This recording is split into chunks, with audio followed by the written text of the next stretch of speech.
order the regular meeting of the Planning and Zoning Commission, Town of Florence. Mr. Harmon, will you take the roll? Yes, sir, Mr. Chairman. Chairman Pranzo. Present. Commissioner Schopel. Commissioner Schmidt. Present. Commissioner Frost. Here. We have a quorum. Thank you, sir. You all stand for the Pledge of Allegiance. Pledge allegiance to the flag of the United States of America, to the republic for which it stands, one nation, under God, indivisible, with liberty and justice for all.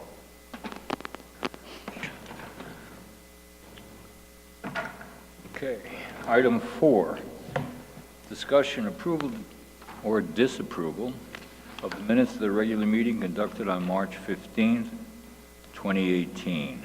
Open it up to the commission for any comments. Mr. Chairman, I would just admit right up front, this is the first time I've had the right minutes in about 20 years, so if they're close, I'm a happy camper. Do we have any comments? No comments. I'll make a motion that we approve the minutes of March 15, 2018. A second. Motion made by Chairman Pranzo, second by Commissioner Schmidt. All those in favor? Aye. All those opposed? Motion carried. New business, there is none. Moving on. Item 6, this is a presentation by the Development Services. I didn't know we had any.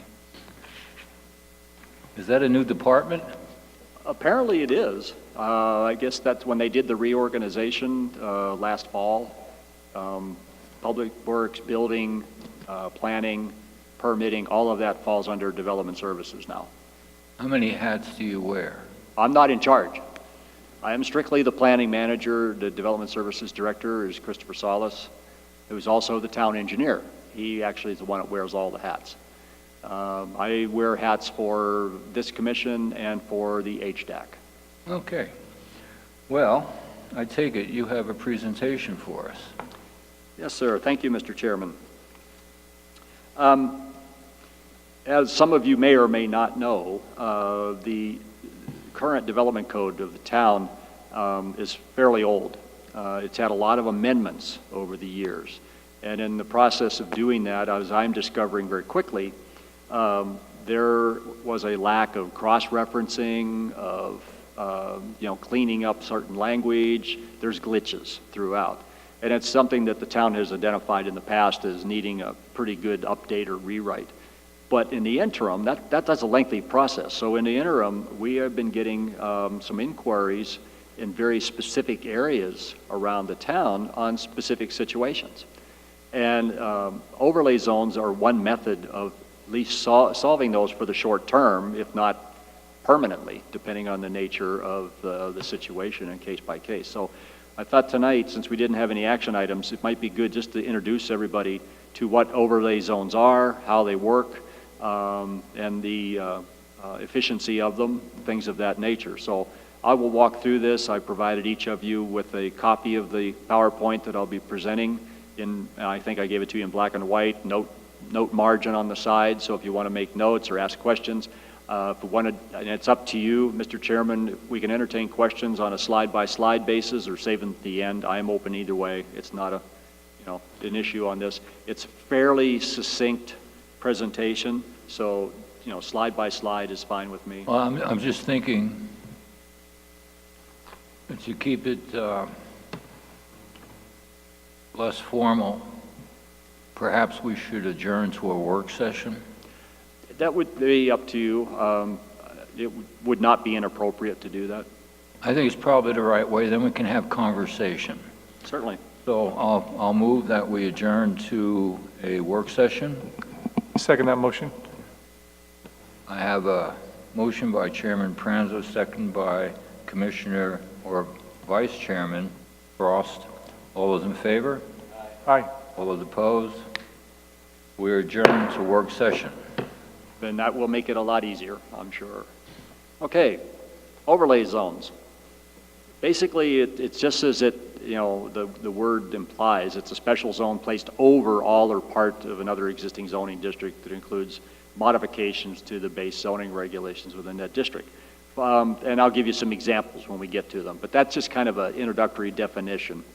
It's fairly useful in that, let's say you have, a large amount of industrial zoning around the community, but for some reason you have one particular area that's in a flood zone. And so special conditions apply there as far as setbacks and things of that nature in order to keep the property high and dry and to, prevent long-term damage. Just nuances to the particular piece of the zoning code that's confined to a certain area. Right now, we have several different types of overlays already in existence in Florence: the historic district, the core infill incentive district, which the Lions property took advantage of at a previous meeting, the redevelopment plan. Also, the PUDs. For all intent and purposes, those are overlay zones. Whenever a large master plan community is approved, it's done over a large tract of land, and it applies its own set of special conditions, setbacks, maybe land uses, different things that only apply for that area and may not apply in general to other areas of residential or commercial property.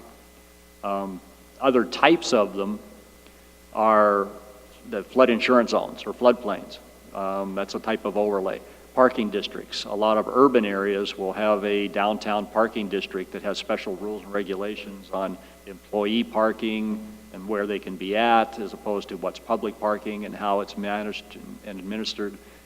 The same with transit and transportation corridors. Some of those are done, again, in larger urban areas where special zoning classifications happen within those transit areas to allow maybe a denser type of commercial development. Because there's typically some type of pressure to have it, especially around transit stops and things that would support transit stops, commercial parking areas around transit stops, things of that nature that you might not find elsewhere within a commercial area. And then hillside, steep slope, erosion control overlays. You will find in, I think Boulder, Colorado has one, for example. They have a limit on how high, how much of an elevation of, above sea level can you build a house in order not to obscure views of the mountains and things of that nature. So, there's different types and different forms that these can take. An overlay zone, when it's put together, basically has the same ingredients as a zoning code. It's just done in a smaller, shorter format, more concise. But it has a purpose, applicability, definitions, procedural and approval requirements and how they move forward, use lists if that's appropriate to that particular zone or that particular situation. For example, a downtown development district or an urban, a commercial downtown or something like that may have a certain set of commercial uses that would be appropriate to a downtown as opposed to a highway or freeway frontage, which would have a different set of appropriate uses. So you could get into the distinction between those, even though they're both underlying zones of commercial. And then the criteria itself as to what the modifications to the base zoning regulations would be. The purpose, pretty simple, just like in the development code you have now, identifies the subject of the overlay, the objectives, and then if there's some reason for a background statement, again, it would be codified with the overlay zone. The applicability, where the overlay zone will be applied. This is basically the limits.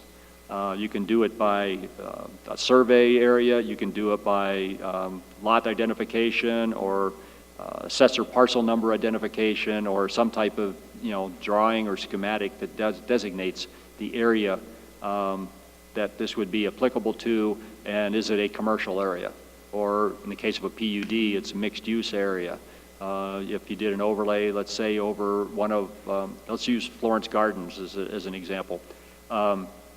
They might do an overlay just over Florence Gardens, and while it's a mobile home park, underlying zone, there might be special conditions and stipulations that would be tied to it versus other mobile home zoning that might be elsewhere in the community that might even be undeveloped. and do not have some of those older special situations, and I'm going to sneeze. Excuse me. That wind is kicking up allergies big time. Where you have undeveloped parcels that would be able to adhere to the development code. Places like Florence Garden that has been built so long ago that certain conditions within the current development code do not really apply to it. So this allows the ability to build flexibility into what occurs out there.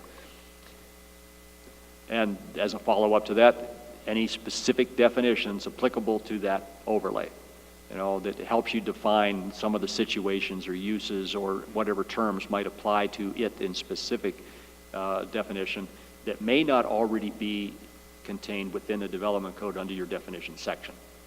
So if there's anything new that needs to be added, this is the spot to do it.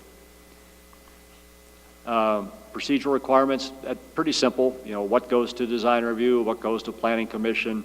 Is there any additional permitting or procedural requirements beyond the regular zoning review? In some cases, the procedural requirements are simplified by an overlay zone because you're addressing certain specific situations that apply to that particular overlay. Therefore, a lot of your reviews might be mitigated or shortened or some way made more convenient for the property owners within that overlay area. And then if necessary or if appropriate, identify specific uses. Again, this goes back to commercial that's in a downtown area versus commercial that might be around a freeway or interchange or along a highway frontage. In order to be a little bit more specific within that particular area that reflects the development fabric that's already occurring or should be occurring. And then the basic criteria itself. What are the basic requirements? First of all, you acknowledge the underlying zoning, and then secondly, you go through and highlight then whatever new criteria may be applicable to that overlay itself that would not necessarily be applicable to other similar zoning classifications within the town. And it could include, the things that are listed, parking and basic design criteria or screening walls or fences or fence heights, landscaping. Some areas might require to be pure xeriscape, drought tolerant, versus other areas that might be, allow a certain amount of green landscaping in order for water conservation, depending on different situations. And any other information that's necessary to meet the overall community goals of the overlay itself. And then how do you measure effectiveness? How do we think this is going to work, and why will it work, and why is it going to be better? First of all, the cost to put together an overlay, especially in staff time, is equal to or less than trying to modify the entire development code. Well, that's almost a given because you can take a case-by-case situation. We've already outlined the format that it would take, so it's just a matter of filling in the blanks in each case and address any special circumstances while we are looking at the overall development code as a whole. It's perceived as fair to all the properties within that overlay zone, so it's built in of consistency. One of the things this can help do is get away from the necessity to do variances for certain circumstances or administrative decisions or interpretations, and just kind of lessens the need for doing those types of things and makes developing within that overlay zone area a lot simpler. And then that the criteria for delineating the zone are just straightforward. I mean, that it makes sense to be doing it for that area.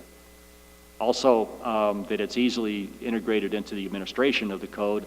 And again, my goal in doing overlay zones when I've done them in the past is to do just that. It makes it easier to administer than the way the code is currently set up, because you can make modifications to the administration thing and to do more administrative reviews as opposed to formal reviews, as long as whatever that proposal is within that zone meets the criteria of the zone. And therefore creates a simplified process for smaller projects and overall simplifies enforcement. Code enforcement issues in a lot of cases can be made a lot easier within that area. And that's basically it. What's initiating this is we've had inquiries into a couple of areas of town that have already developed. They're older.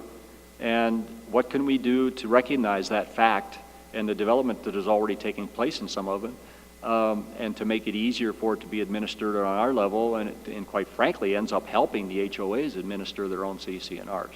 So to me, it's a dual win when we are able to do something in our code and make it simpler for, you know, the public to develop their properties.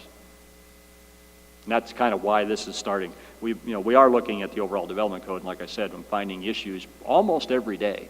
And it's just such a huge animal to attack that it would just literally, last one I did for a small community, a lot smaller than this one, took us almost 2 years to get through it, just because of all the requirements for public hearings and rewrites and drafting and reviews, staff reviews, public participation type things, and all those things to get through it.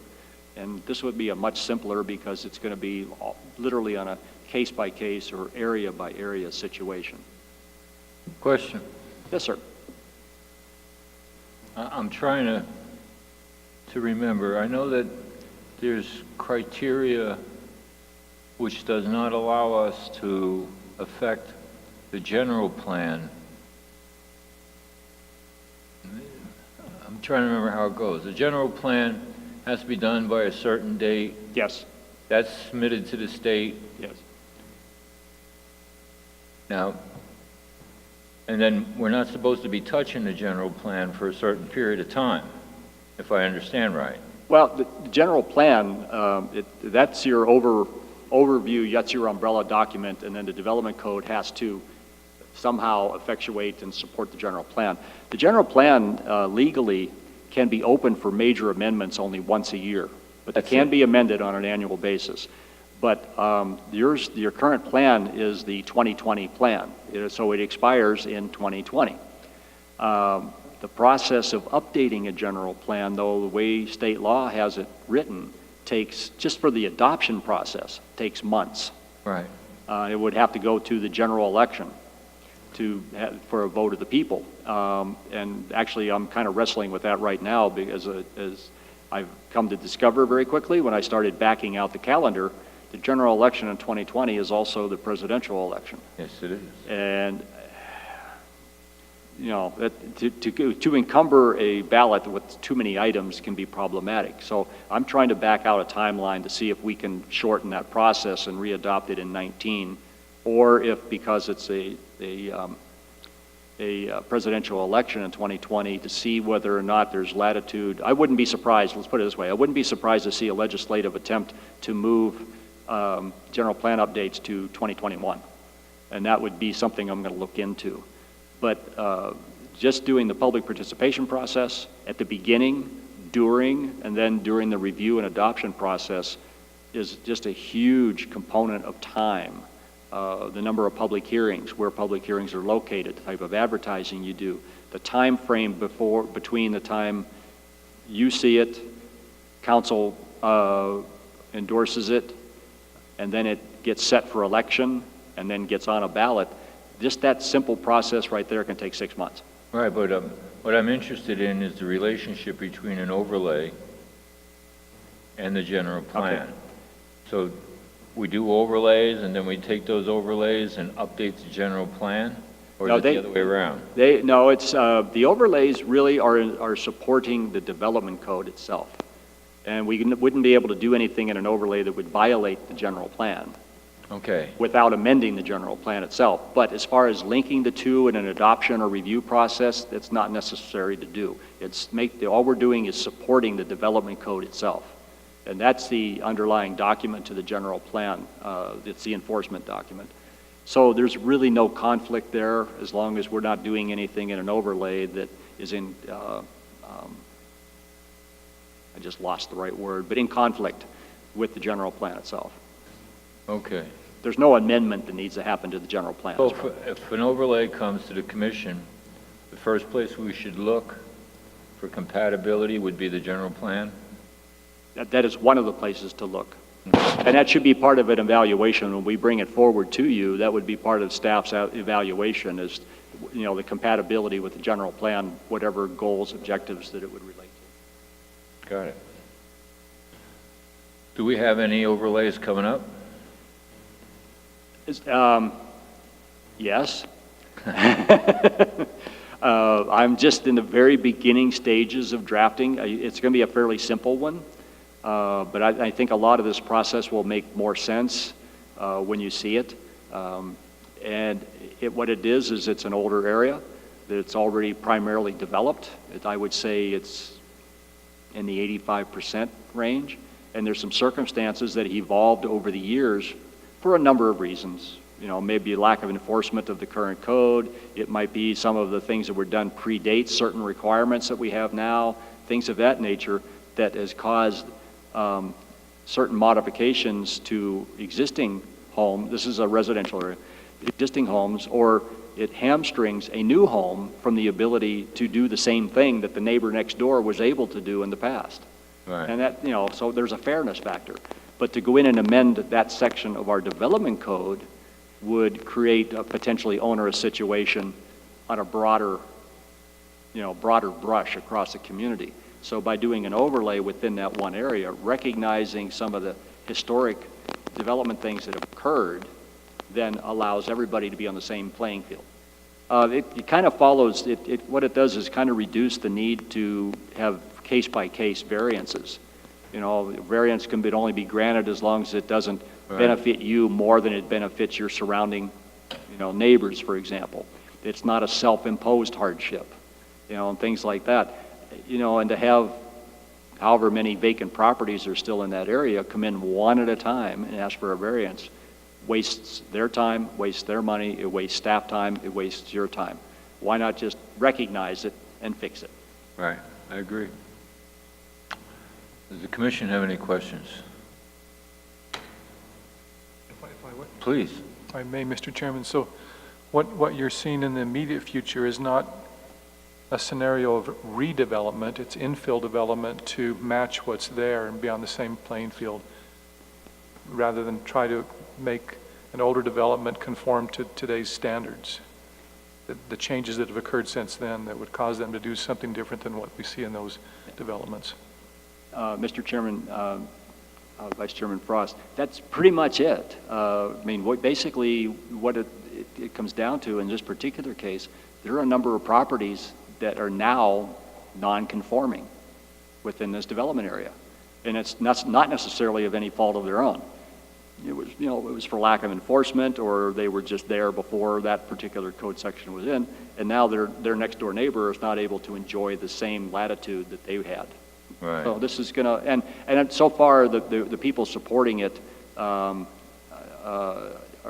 basically spokespeople for that neighborhood. So we expect pretty much universal endorsement by the residents of this area. Okay. So one more question, and you've said something kind of interesting that piqued my thought process there. Mm-hmm. When you said you expect universal support, when you do something like this in an existing situation and put an overlay zoning on it, is there something that says you need to poll and get a certain percentage of the population or land ownership that gives a thumbs up to this? Mr. Chairman, Vice Chairman Frost, exactly correct. This is the same as adopting a code amendment. So there's still going to be a certain public participation process, and maybe not everybody will agree with it, but as long as the majority do, and you feel it's in the best interest of that area and recommend its approval onto council, then it'll go through. It's a majority rule type of scenario, Okay. just like you were amending the zoning or the development code itself. So it's not something that can be done unilaterally by an action of the council. It needs to be supported by the membership of that. Well, we prefer that. Again, it's not required. The public participation is required. The public notification is required. Certain public meetings are required. But it is not necessarily required that everybody, or even a majority of them, support it. That being said, if a majority of them don't support it, then it probably isn't a good idea to begin with. The feedback I've gotten so far, however, though, is that the majority of people are not only going to support it, but a lot of them are thrilled about it. Good. In one case, there's a certain ability to use their property involved, use it safely. It's almost a health, safety, welfare issue. That's all the questions I have. Thank you. Mr. Schmidt, you're good? I want to thank you, Mr. Harmon. That's a nice presentation. I can talk about anything for hours, whether I know anything about it or not. Gift of gab, huh? Okay, well, I'm going to move that we end the work session. Can I have a second? Second. Motion was made by Chairman Pranza, second by Commissioner Schmidt. All those in favor? Aye. All those opposed? All right, we're back in regular session. This is good. This is ridiculous. Call to the public. I am not going to read all of this diatribe simply because there is nobody in the room but us. I'm going to close call to the public. Call to the commission, current events only.